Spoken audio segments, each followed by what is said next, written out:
Once you are still violent, you can end into hands of danger.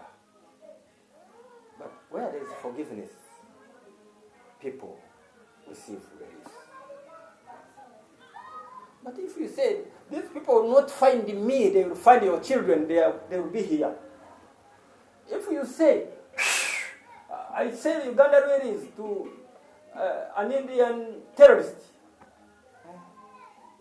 these people are going to destroy my children. So I pray for the transport sector in general, both up, down, and on the way, that there be peace, that there be. But what am I seeing when the national train is being broken? Of Uganda, not of China, as it will be. So therefore China rail transport system not to kill many people. At least this one will happen, because I was praying for Uganda. I was not praying for what? So people in China pray for your rail transport to yet face a terror hand. What have I prayed for? Uganda rails not to be scrapped again by terrorists. Traffic was brought to a standstill early this morning in Namumira, Mukono district, as a Trinity Express passenger bus travelling from Nairobi to Kampala was involved in a collision with a Uganda Railway passenger train.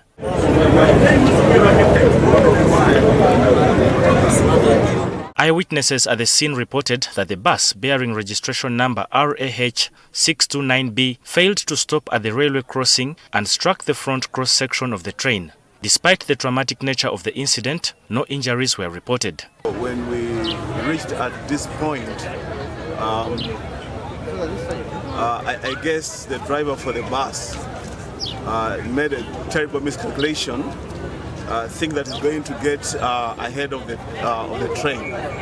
Unfortunately, the head of the train hit the tail end of the bus. This incident adds to a growing list of railway-related accidents. A similar tragedy occurred along Nakawa, where a train crashed into a Mercedes-Benz during a night drive, resulting in the deaths of a couple on board. John Lennon Sengendo, the public relations officer for Uganda Railway Services, confirmed that while there were no casualties, the collision led to temporary disruptions in both rail traffic and passenger scheduling.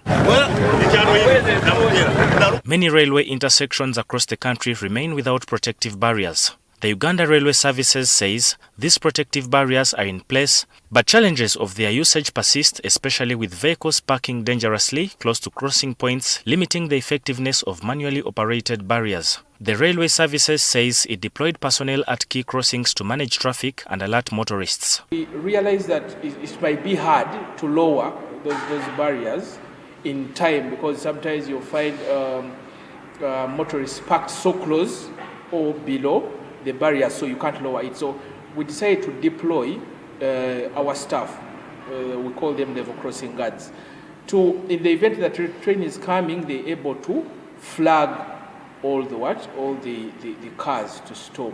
In response, Uganda Railway Services announced plans to install automated barriers and traffic lights at major intersections as part of broader efforts to enhance railway safety and prevent future collisions.